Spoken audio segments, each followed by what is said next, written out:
मुळात राज्यातील मच्छीमार हा शोषित वर्ग आहे आणि जो मच्छीमार आहे त्याच्या प्रचंड प्रमाणात मागण्या आहेत. म्हणजे त्यांचं न सुटणारे बरेच प्रश्न आहेत. त्या सुरुवात कुठं नांदेडमध्ये सुरुवात झालेली आहे आणि त्या नांदेडमध्ये सुरुवात झालेली आहे. त्याच्यात लोकांचे पुनर्वसनासारखे प्रश्न आहेत. चिखलवाडीसारखा 100 लोकांच्या लोकवस्तीचा प्रश्न आहे, त्याचं पुनर्वसन व्हावं म्हणून एक प्रश्न आहे. किसान क्रेडिट कार्डबद्दल लोकांना कुठल्याही प्रकारची शासनाकडून मदत केली जात नाही, त्याच्याबद्दलचे विषय. मच्छीमारांचं बरेच प्रश्न आहेत. त्या प्रश्नाच्या बाबत आज हजारो लोकांच्या ह्याच्यात मोर्चा काढण्यात आला, कलेक्टरवर मोर्चा काढण्यात आला. याच्यात महिलांनी आणि युवा वर्गाने प्रचंड प्रमाणात त्याला प्रतिसाद दिला.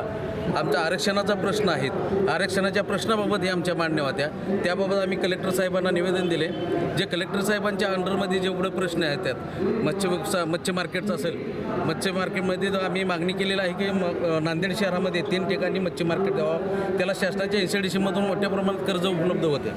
तर एवढ्या मोठ्या शहरात जर का मच्छी मार्केटसारखी सोय नसेल आणि इथं लाखोच्या घरात जर मच्छीमार असेल तर ते प्रशासन निष्क्रिय असं आम्हाला वाटतं याच्यात. म्हणून आम्ही प्रामुख्याने अशी मागणी केलेली आहे मच्छीमारांतर्फे आणि भोई समाजातर्फे की आम्हाला ह्याच्यातनं आज आम्हाला न्यायाची ठिणगी पडेल, म्हणजे न्यायाची आज प्रतीक्षा आहे आणि त्या प्रतीक्षेसाठी आज आम्ही प्रचंड मोठ्या प्रमाणात आज कलेक्टर कार्यालयावर मोर्चा काढलेले आहे आणि त्या माध्यमातून आम्ही त्यांच्याकडे आमच्या मागण्या मान्य नाही झाल्याशिवाय पुढील काय आपली आम्ही त्यांना स्पष्ट सांगितलेलं आहे की तुमच्या जे अथॉरिटीमध्ये जेवढं प्रश्न येतात तेवढं तुम्ही मार्गी लावावं.